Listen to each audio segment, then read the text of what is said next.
Aufgrund des aktuellen Wanderungsgeschehens ist der Anstieg dieser Zahlen bei nicht-deutschen Tatverdächtigen durchaus erwartbar. Man hat das Gefühl, der Staat verliert die Kontrolle und das nicht erst seit gestern. Dank der Brandmauer muss die AfD sich ja nie beweisen. Und bei den anderen Parteien weiß man halt, dass sie es bis jetzt nicht hinbekommen haben. Natürlich kann eine Frau Bundespräsident sein. Also ich glaube, dass jeder fähige Mensch besser wäre als Frank-Walter Steinmeier.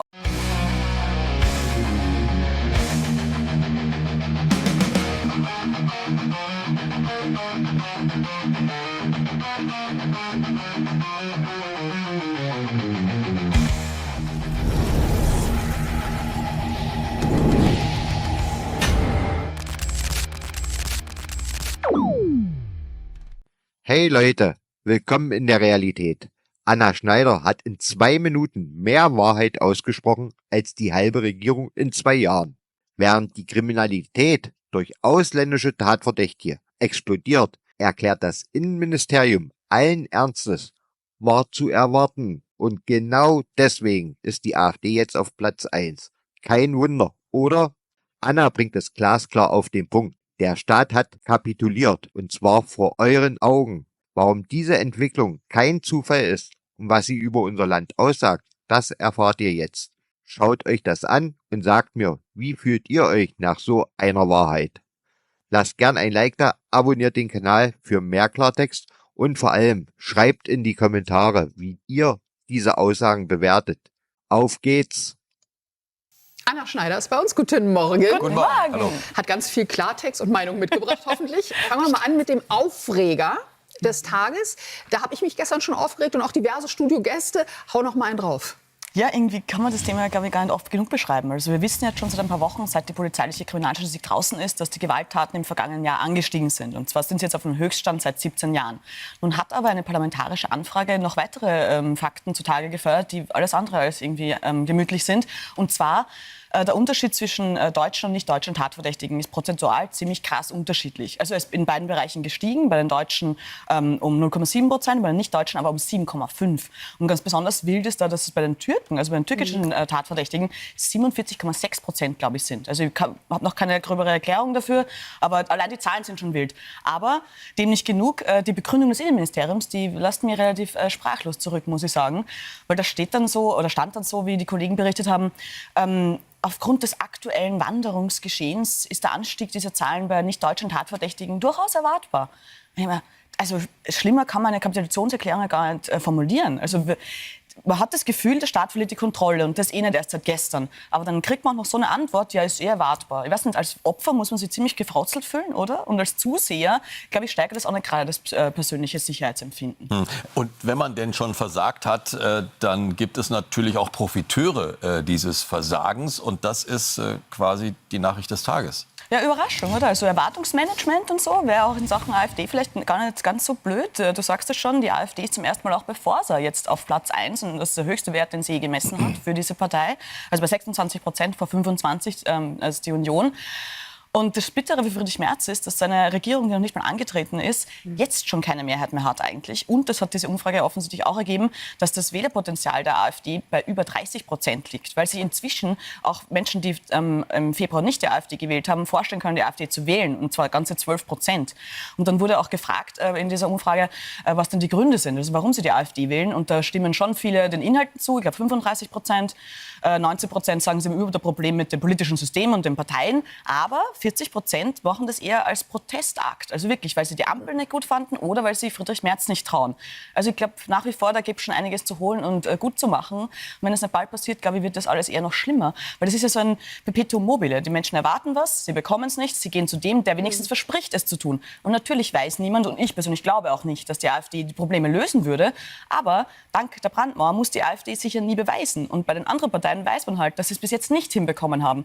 Also es ist eine ziemlich ausweglose Situation und man kann Friedrich Merz noch viel Glück wünschen. Lass uns über Frauenpower sprechen. Ja. An Orten, wo sie noch nie zugegen war. Toll. Soll ich gehen?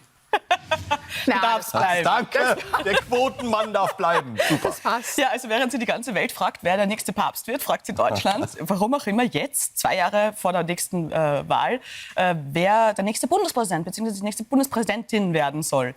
Und diese Debatte wurde eben angestoßen am Wochenende wieder von Alexander Schweitzer, dem rheinland-pfälzischen Ministerpräsidenten. Und er findet das voll das wichtige Signal für Gleichstellung. Und ich weiß schon, Sozialdemokraten tun sich da immer sehr schwer. Aber ich hoffe doch, dass niemals jemals irgendjemand gleichgestellt ist. Weil Gleichstellung, Gleichberechtigung ist nicht dasselbe. So. Aber noch ein bisschen bitterer finde ich, dass sich so viele Frauen diesem Wunsch anschließen aus CDU und CSU und die dann ernsthaft Sätze von sich geben wie, auch Frauen können Staatsoberhäupter sein.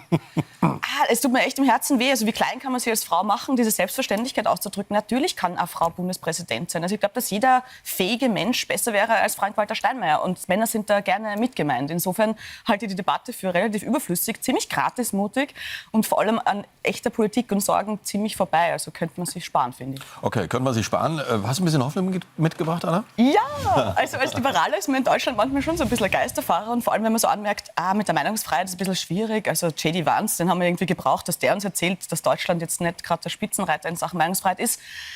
Jetzt hat der britische Economist, ein eher linksliberales Blatt, würde man jetzt mal sagen, auch auf Deutschland geschaut und auch festgestellt, na, so toll ist es da wirklich nicht. Aufhänger war natürlich diese Sache mit dem, mit dem Chefredakteur dieses Deutschland-Kuriers, mit diesem Nancy Faeser-Meme, wofür er eine Bewährungsstrafe bekommen hat und Bußgeld und sich öffentlich entschuldigen muss, also komplett irre.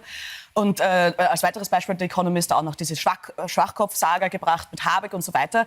Und da steht dann sogar im Economist, man braucht sich eigentlich nicht wundern, dass da Grenzüberschreitungen betrieben werden. Ich meine, ich halte es ja für keine Grenzüberschreitung. Ich halte es für eine Grenzüberschreitung, dass es ernsthaft einen Paragraphen gibt, der sowas wie Majestätsbeleidigung höher bestraft als normale Beleidigung.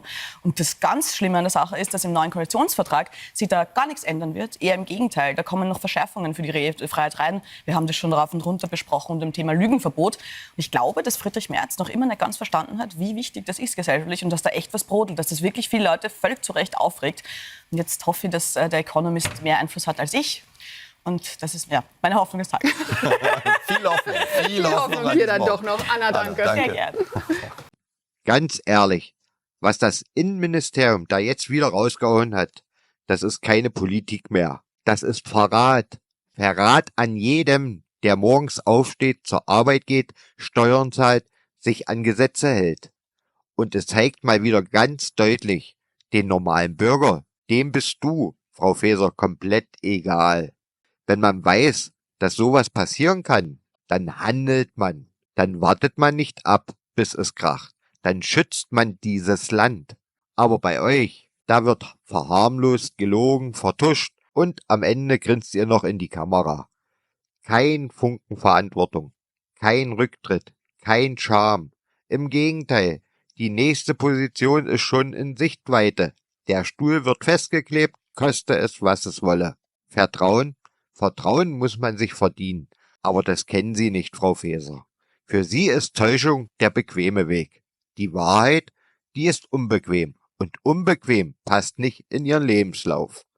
Und während sich eine Katastrophe an die nächste reiht, bleibt alles beim Alten. Es wird weiter regiert, weiter geschwiegen, weiter versagt. Es kotzt einen nur noch an.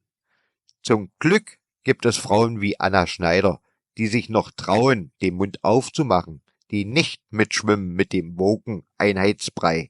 Die sagt, was gesagt werden muss, ohne Rücksicht auf das grün lackierte Empörungsorchester.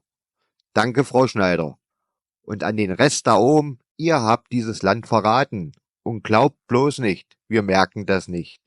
Passt auf euch auf, bleibt wachsam und glaubt diesen Leuten kein Wort mehr. Wir sehen uns im nächsten Video und glaubt mir, es wird nicht freundlicher werden.